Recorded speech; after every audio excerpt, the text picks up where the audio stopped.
अस्सलाम वालेकुम दोस्तों। पाकिस्तान की आधी से ज़्यादा आबादी एग्रीकल्चर से वाबस्ता है और उस आधी से ज़्यादा आवाम का गुज़र सफ़र का अहम ज़रिया खेती बाड़ी और मवेशियों पर होता है।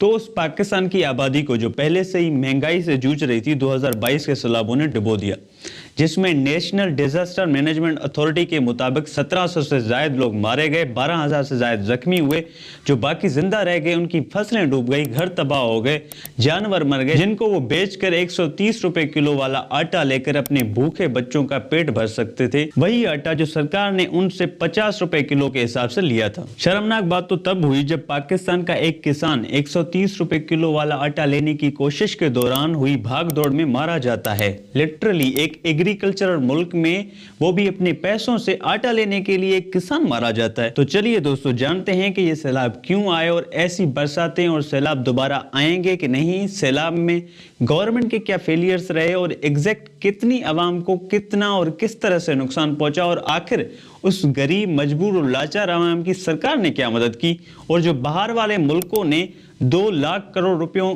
से ज्यादा इमदाद भेजी उसको आवाम तक किस तरह से पहुंचाया गया और कितना पहुंचाया गया। Floodwaters rise across the country. Flash floods across Devastating flood hit Pakistan. The Pakistani people are facing a monsoon on steroids.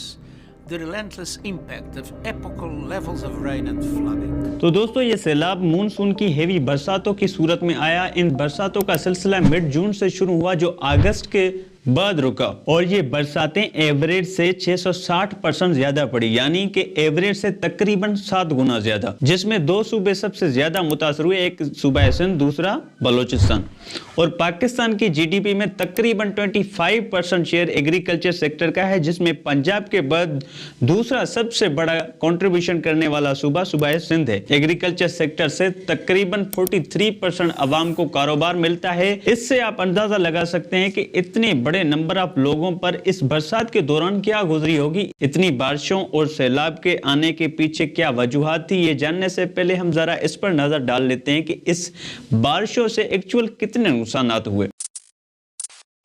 अगर एग्जैक्ट नंबर्स की बात करें तो पाकिस्तान की नेशनल डिजास्टर मैनेजमेंट अथॉरिटी के सर्वे के मुताबिक 33 मिलियन लोग इफेक्टेड हुए और 1700 से ज्यादा लोग मारे गए, जिनमें 647 बच्चे भी शामिल थे और तकरीबन 13,000 लोग जख्मी हुए। मवेशियों की बात करें तो तकरीबन 12 लाख जानवर मारे गए और अराउंड 23 लाख के करीब घर डैमेज हुए, कुछ तो मुकम्मल तबाह हो गए और ऑलमोस्ट 45 लाख एकड़ जमीन की फसलें तबाह हुई, प्लस में 13,000 रोड और 450 ब्रिजेस डैमेज हुए और कुछ तो मुकम्मल तबाह हो गए। अगर इन नुकसानात को इकोनॉमिक फिगर्स के हिसाब से देखें तो अब तक पाकिस्तान को तकरीबन 5 लाख करोड़ रुपयों का नुकसान पहुंच चुका है। याद रहे कि ये सैलाब से मुतासर होने वाली अवाम मिडिल क्लास की कैटेगरी से बिलोंग करती थी और इस सैलाब के बायस पॉवर्टी की सतह से भी नीचे चली गई। चलिए बरसात से मुतासर होने वाले एक शख्स की कहानी सुनाता हूं ताकि आप भी जान पाएं कि एग्जैक्ट क्या बीती थी उस अवाम पर और कैसे उनकी जिंदगी मिडिल क्लास से गरीबी की आखिरी सदद तक जा पहुंची। इसके बाद आप ये भी जान पाएंगे कि उस गरीब अवाम के 2 लाख करोड़ रुपयों का क्या हुआ। गौर फरमाइएगा, ये एक असली कहानी है। फर्ज करें कि आप एक किसान हैं और आपके 4 बच्चे हैं और आपके पास एक घर, एक गाय, एक भैंस है और आप 2 एकड़ जमीन काश्त करते हो जिससे तुम्हारा गुजर सफर होता है और जून का महीना चल रहा है, आपने फसल पर ऑलमोस्ट पूरा खर्चा कर दिया है, आपकी फसल तैयार है और अचानक बारिशें पड़ती हैं जो तुम्हारे अंदाजे से तकरीबन 7 गुना ज्यादा पड़ती हैं, जिससे ऑफ कोर्स तुम्हारा फसल तो तबाह हो ही जाता है लेकिन तुम्हारा घर भी डैमेज होता है और 3 दिन 3 रातें तक बरसात बिना रुके चलती है और देखते ही देखते तुम्हारे घर में पानी जमा हो जाता है और तुम्हारे घर में पड़ी हुई गंदम भी भीग जाती है और तुम्हें कोई अंदाजा नहीं कि ये सिलसिला कब तक रुकेगा और तुम्हारे पास कोई सहारा नहीं होता। बस फिर तुम खुदा से दुआ करते हो कि या खुदा इस बारिश को रोक दे ताकि मैं अपने मासूम बच्चों को किसी महफूज जगह पर ले जाऊं। और फाइनली 3 दिन नॉन स्टॉप बारिश के बाद बारिश का जोर टूटता है और इसके बाद हल्की हल्की वफके से बारिश चलती तो रहती है और इस दौरान तुम्हें कुछ समझ में नहीं आता कि इस घर से मैं कौन कौन सी चीजें लेकर बाहर निकलूं, लेकिन फाइनली तुम फैसला करते हो और खराब होने से बची हुई कुछ मन गंदम बीवी बच्चों और जानवरों को लेकर किसी ऊपरली सतह पर चले जाते हो और बारिश के चलते खुले आसमान के नीचे 1-2 दिन के अंदर तुम एक झूपड़ा बनाते हो ताकि तुम अपने मासूम बच्चों को बारिश और ठंडी हवाओं से महफूज रख सको। और इस बारिश के चलते ठंड और भूख से तुम्हारी गायें मर जाती है, बाकी तुम्हारे पास रहती है एक भैंस और चंद मन गंदम। और अगस्त तक बरसातें रुक जाती हैं, लेकिन इतनी ज्यादा बारिशों की वजह से तुम्हारे घर और गांव में अभी भी पानी मौजूद है। और 3 महीनों के बाद नवंबर में खुशकिस्मती से तुम्हारे घर में से तो पानी सूख जाता है, लेकिन तुम्हारे घर में 3 महीने तक पानी खड़ा होने की वजह से तुम्हारा घर मुकम्मल डिस्ट्रॉय हो जाता है। चूंकि सर्दियां आ गई हैं तो तुम्हारी जमीन में से अभी तक पानी नहीं सूख पाया, जिसकी वजह से तुम गंदम नहीं उगा सकते और तुम्हारी पहले वाली पड़ी हुई कुछ मन गंदम भी खत्म हो जाती है और तुम्हारे पास घर भी नहीं है जिसमें इस सर्दी से तुम अपने बच्चों को महफूज रख सको। और तुम्हारे ऊपर पहले वाले फसल का कर्ज भी है और उस टाइम तुम अपनी भैंस को बेचने की कोशिश करते हो और भैंस 50,000 में बेच देते हो। अब इन पैसों से आप अपना अगली वाली फसल का 25,000 का कर्ज उतारोगे या अपना घर बनाओगे या इस सर्दी से बीमार होने वाले बच्चों की दवाई लोगे या अगले 1 साल के लिए 130 रुपए किलो पर ना मिलने वाला आटा लोगे। ऐसी गरीबी और लाचारी के चलते काफी गरीब लोगों और किसानों ने सुसाइड करे, जिनकी चंद मिसालें आप देख लें। बरसात मुतासर 5 ॿारनि जी माउ ऐं पीउ मुबैना तौर फाव खाए आपघात करे छॾियो। राजू खानानी में जो 4 ॿारनि जे पीउ घरू परेशानी सबब फाहो खाई आपघात करे। सिर्फ यही नहीं दोस्तों, ऐसी ढेरों ही एग्जांपल्स मिल जाएंगी, पर मोस्टली इनको मेन मीडिया और न्यूज चैनल्स की कवरेज नहीं मिल पाती। तो जैसे कि आपने जाना कि कैसे एक इंसान मिडिल क्लास से गरीबी की आखिरी हद तक जा पहुंचा और अब सिंध के लाखों लोग इससे भी कई गुना गरीबी वाली जिंदगी बसर कर रहे हैं। और आप ये इमेजिन करो कि इतनी गरीबी, बेबसी और लाचारी के बावजूद कोई इंसान कुछ पैसे जोड़कर आटा लेने जाए और आटे की शॉर्टेज की वजह से हुई भागदौड़ के दौरान मारा जाए, तो ऐसे हालात में उसके बच्चों पर क्या गुजरेगी और माशरे को क्या सबक मिलेगा और मोर इम्पोर्टेंटली उस मरने वाले इंसान की बच्चों की मेंटल हेल्थ पर क्या असर पड़ेगा। और एक दिन जब वो बड़े होंगे तो उनसे कोई सवाल करे कि तुम्हारे बाबा को क्या हुआ था, क्यों मारा गया, तो आप मुझे बताओ कि उन बेचारों के पास क्या जवाब होगा। और प्लीज प्लीज ये मत भूलें कि ये सब कुछ एक असली दुनिया के मुस्लिम मुल्क इस्लामी जमहूरिया पाकिस्तान के हालात हैं, कोई फिल्म या टीवी शो नहीं चल रहा, ये एक असलियत में हो रहा है। This is the darkest reality of Pakistan. दोस्तों, ऐसे हालातों को देखते हुए आला इदारों और कुछ मुल्कों ने इन गरीब, लाचार और बेघर लोगों की मदद करने के लिए 9 अरब डॉलर भेजे। और जैसे कि आप इस ग्राफ में देख सकते हैं कि किन किन ममालिक और आला इदारों ने कितने कितने पैसे डोनेट किए। अगर इस 9 अरब डॉलर को रुपयों में कन्वर्ट करें तो ये तकरीबन 2,25,000 करोड़ रुपए बनते हैं। ये इतना बड़ा नंबर है कि अगर इस अमाउंट को आप लिखना चाहें तो 2 के पीछे 12 जीरो लगाने पड़ेंगे। आप इमेजिन भी कर सकते हैं कि ये कितना बड़ा नंबर है। और अब इन पैसों को आवाम तक पहुंचाने की बात है तो हुकूमत ने 2 लाख करोड़ रुपयों में से 13,000 करोड़ रुपए बेनजीर इनकम सपोर्ट प्रोग्राम के जरिए आवाम को दिए। और यही एक ऐसा तरीका था जिससे कहीं न कहीं गरीब आवाम तक कुछ न कुछ पैसे पहुंचे, जिसके मैं टोटली फेवर में हूं। बाकी तकरीबन 2,12,000 करोड़ रुपए बचते हैं। और इन बचे पैसों में से हुकूमत ने एक और स्कीम बनाई जिससे सैलाब मुतासरीन, जिनमें खुसूसन किसानों को रिलीफ पहुंचाने के लिए तकरीबन 2 खरब रुपए अलॉट किए। ये सुनकर आपको भी अच्छा महसूस होगा कि कुछ न कुछ किसानों का भी फायदा हुआ, बट जिस सूरत में ये पैसे उन किसानों तक पहुंचाए गए ना, मुझे बताते ही हंसी आ रही है। सुनिए, किसानों को 3 लाख ट्यूबवेल दिए जाएंगे और ट्यूबवेल जिस बिजली पर चलेंगे उस बिजली में सब्सिडी दी जाएगी और 30 अरब डॉलर की यूरिया पर सब्सिडी दी जाएगी।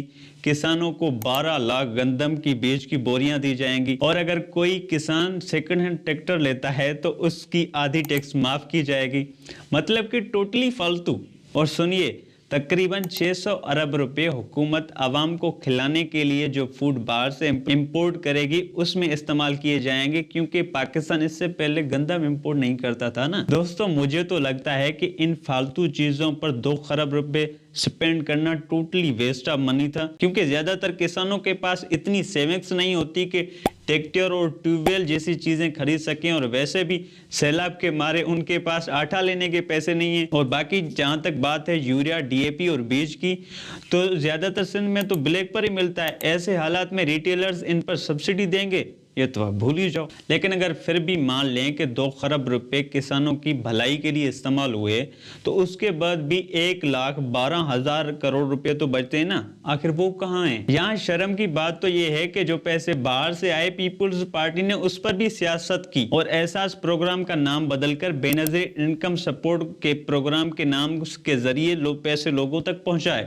کیونکہ اس سے پہلے عمران خان نے بے نظیر انکم سپورٹ پروگرام کا نام بدل کر احساس پروگرام کا نام رکھا تھا تاکہ لوگوں کو مینیپولیٹ نہ کیا جائے اور کلیئرٹی بنی رہے کہ یہ پیسے پاکستان کی گورنمنٹ کی طرف سے آتے ہیں نہ کہ کوئی پولیٹیکل پارٹی اپنی جیب سے دیتی ہے. اور یہ ایک فیکٹ بھی ہے کہ واقعی پیپلز پارٹی اس پروگرام کے ذریعے لوگوں کا برین واش کرتی ہے اور ہماری کچھ عوام جو زیادہ سمجھدار نہیں وہ لوگ سمجھتے ہیں کہ واقعی پیسے پیپلز پارٹی نے دیے. باقی اگر راشن کی بات کریں تو 90% تو وڈیروں کے گوداؤں میں اسٹوریج ہوا. باقی جو 10% رہا اس کو شروع کے ٹائم تقسیم کیا گیا اور یہ رہے اس کے کچھ مناظر. اب آپ ہی بتائیں کہ یہ راشن مستحق لوگوں تک پہنچی ہوگی کہ نہیں. یہ کوئی طریقہ ہے انسانوں میں تقسیم کرنے کا؟ اور ایسا تقریباً پوری سندھ میں ہی ہو رہا تھا. مطلب نہ لینے والوں میں ڈسپلن ہے اور نہ ہی دینے والوں میں.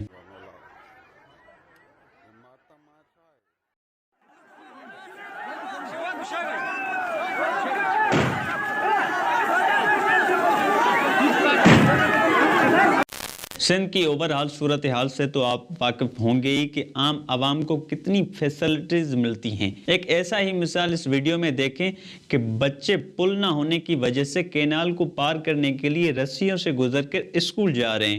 لیکن شرم کی بات تو یہ ہے کہ باہر سے اتنی بڑی امداد آنے کے باوجود سندھ گورنمنٹ ابھی تک برسات کے پانی کو نہیں نکال پائی. ہاف آف دی ایئر گزرنے کے بعد بھی پانی ابھی تک کچھ علاقوں اور شہروں میں کھڑا ہوا ہے اور پانی کھڑا ہونے کی وجہ سے کافی لوگ ابھی بھی بے گھر اور ٹینٹوں، سڑکوں اور کچھ تو کھلے آسمان کے نیچے زندگی گزارنے پر مجبور ہیں. تو دوستوں آپ کے ذہن میں یہ سوال اٹھے گا کہ آخر اتنے تباہ کن سیلاب اور بارشیں آتی ہی کیوں ہیں؟ آخر اس کے پیچھے وجوہات کیا ہیں؟ تو دوستوں ایک تو بڑی کلیئر کٹ وجہ یہ ہے کہ یہ سب کلائمیٹ چینج کی وجہ سے ہو رہا ہے. لیکن فیکٹ یہ بھی ہے کہ پاکستان انڈر ڈیولپمنٹ ملک ہونے کی وجہ سے 1% سے بھی کم گرین ہاؤس گیسز پروڈیوس کرتا ہے. پر اگر کلائمیٹ چینج سے پڑنے والے اثرات کی بات کریں تو پاکستان ان ٹاپ 10 ممالک میں آتا ہے جن میں کلائمیٹ چینج کی وجہ سے سیلاب، ہیوی رین فال اور ہیٹ ویوز آتی ہیں. تو دوستو اگر میں سمپل الفاظ میں بیان کروں تو یہ دنیا کی پھیلائی ہوئی گند کے اثرات ہیں اور ایسی سیلاب اور بارشیں فیوچر میں آتی ہی رہیں گی جن کو ہم چاہ کر بھی روک نہیں سکتے. ایسے میں کیا ہم ان سیلابوں کو اللہ کا قہر اور اپنی قسمت مان کر چپ بیٹھ جائیں؟ نہیں، بالکل نہیں. ہم کلائمیٹ چینج کے اثرات کو بالکل ختم تو نہیں کر سکتے لیکن کافی حد تک کم کر سکتے ہیں، جس کے لیے ہمیں سب سے پہلے حکومت سے مطالبہ کرنا ہوگا کہ جو بارشوں کے پانی کے نیکر ہیں جن میں موسٹلی سم نالے، ان کی صفائی کی جائے اور ان کو راستہ دیا جائے تاکہ ان کے ذریعے بارش کا پانی نکالا جائے. اور دوسرا حکومت کو یہ کرنا چاہیے کہ انڈس ریور جس کو دریائے سندھ بھی کہا جاتا ہے اس پر کم از کم 2 ڈیمز بنائے. ڈیمز کے ویسے تو کافی سارے فائدے ہیں لیکن میں یہاں پر صرف 3 اہم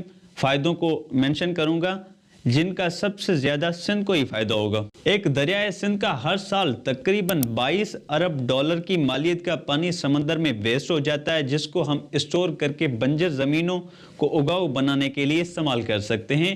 دوسرا، اور جب ہیٹ ویوز آتی ہیں زیادہ گلیشیئرز پگھلتے ہیں اور سندھ کی ضرورت سے زیادہ پانی ہو جاتا ہے اور برساتوں کے دوران یہ پانی سیلاب کا سبب بنتا ہے، اس کو بھی اسٹور کیا جا سکتا ہے. تیسرا، اور جب سندھ میں پانی کی کمی ہو جاتی ہے اور سوکھا پڑ جاتا ہے جیسے کہ 2022 کی شروعات میں ہوا تھا، سندھ کے بیراجوں پر پانی کی قلت مسلسل بڑھتی جا رہی ہے، دریا کا وسیع حصہ خشک ہو گیا ہے. تو ایسی سچویشن میں اسٹور ہوئے پانی کو سندھ کو دیا جائے تاکہ زیادہ سے زیادہ زمینوں کی کاشت کی جا سکے. اور پاکستانیوں خاص کر سندھیوں کے لیے میرا یہ پیغام ہے کہ خدا را چپ مت بیٹھو، آواز اٹھاؤ اور جو چیزیں میں نے بتائی ہیں ان کی حکومت سے مانگ کرو اور ابھی تک چپ بیٹھتے ہی آئے ہو، جس کی وجہ سے یہ ہو رہا ہے کہ ہم اپنے پیسوں سے آٹا لینے کے لیے مارے جاتے ہیں اور ہمارے معصوم بچے بھوکے اور کھلے آسمان کے نیچے سونے پر مجبور ہیں، اور ہر سال سیلاب اور بارشیں آ کر ہمیں بھوک بدالی کی طرف دھکیل رہی ہیں۔ دوستو، میرا رحمان پروردگار ایسا بالکل نہیں چاہے گا کہ مسلمانوں کی عزتیں روڈوں پر نیلام ہوں۔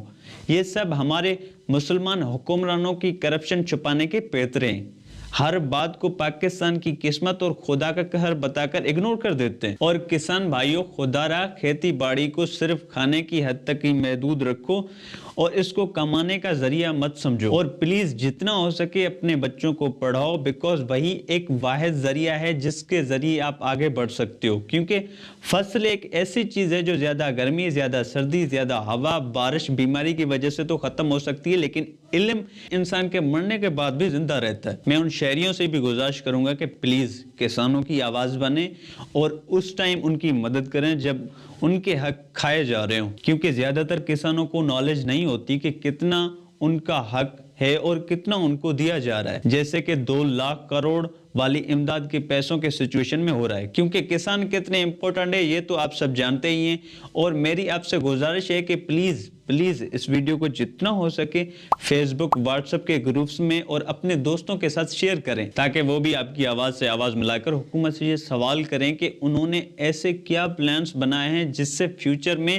آنے والی تباہ کن سیلابوں سے ہمیں محفوظ رکھا جائے گا، اور آخر ان 2 لاکھ کروڑ روپیوں کا کیا ہوا۔ اور اگر آپ ایسی ہی ویڈیوز دیکھنا چاہتے ہیں تو میرے اس یوٹیوب چینل کو سبسکرائب کریں تاکہ آئندہ آنے والی ویڈیوز آپ تک بآسانی پہنچ سکیں۔